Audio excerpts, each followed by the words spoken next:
Hello అండి, అందరికీ welcome to కుచు స్పెషల్ డిషెస్. బ్యాచిలర్స్ కూడా వండుకునేంత సులభంగా కోడిగుడ్డుతో ఒక రెసిపీ ఎలా చేసుకోవాలో చూపిస్తున్నాను. అన్నంలోకి బాగుండిద్ది, అలాగే చపాతీలోకి కూడా చాలా టేస్టీగా ఉండిద్ది. ఎలా చేసుకోవాలో చూపిస్తాను. ముందుగా స్టవ్ ఆన్ చేసుకొని కడాయి పెట్టుకొని ఒక 2 టేబుల్ స్పూన్ల దాకా నూనెను వేసుకొని 5 కోడిగుడ్లను ఉడికించుకొని పైన పెంకు తీసుకొని వేసుకోండి. ఈ కోడిగుడ్లను 1 నిమిషం పాటు మీడియం ఫ్లేమ్లో ఫ్రై చేసుకున్న తర్వాత పసుపు ఒక 1/2 టీ స్పూన్ దాకా వేసుకోండి. అలాగే సాల్ట్ ఒక 1/2 టీ స్పూన్ దాకా వేసుకొని ఈ కోడిగుడ్లను దోరగా వేయించుకోండి. ఇలాగా దోరగా వేయించుకున్న ఈ కోడిగుడ్లను ఒక ప్లేట్లోకి తీసుకొని పక్కన పెట్టండి. ఇప్పుడు అదే నూనెలోకి తాలింపు దినుసులు 1 టేబుల్ స్పూన్ వేసుకొని ఒకసారి బాగా కలుపుకోండి. తాలింపు దినుసులు ఉంటే వేసుకోండి, లేకపోతే స్కిప్ చేసేయచ్చు.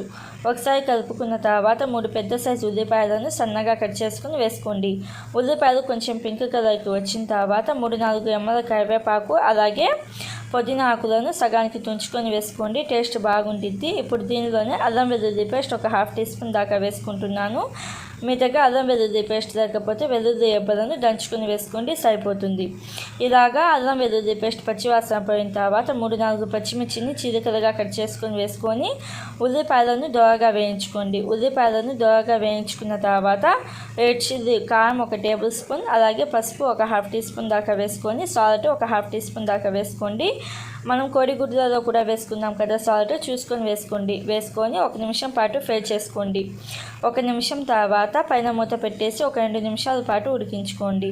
2 నిమిషాల తర్వాత అంతా కలిసేటట్టుగా ఒకసారి బాగా కలుపుకోండి. ఇలాగా ఒకసారి బాగా కలుపుకున్న తర్వాత మనం ఫ్రై చేసుకున్న కోడిగుడ్లను వేసేయండి. వేసేసి పైన మూత పెట్టేసి ఒక 2 నిమిషాల పాటు ఉడికించుకోండి.